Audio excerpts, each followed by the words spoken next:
वहीं एक्टर सलमान खान से जुड़ी बड़ी खबर आपको भी बता दें। एक्टर सलमान खान को फिर से धमकी मिली है। सोशल मीडिया पोस्ट के जरिए से सलमान खान को धमकी दी गई है। सोशल मीडिया अकाउंट पर लॉरेंस बिश्नोई का नाम है।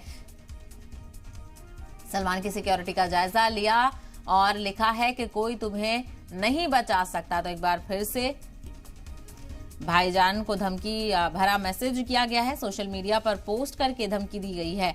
तो सोशल मीडिया अकाउंट पर लॉरेंस बिश्नोई का नाम है जिस पर से धमकी दी गई है और सलमान की सिक्योरिटी का जायजा लिया गया है। आपको ये भी बताते चलें कि सोशल मीडिया पोस्ट पर यह लिखा है कि कोई तुम्हें नहीं बचा सकता।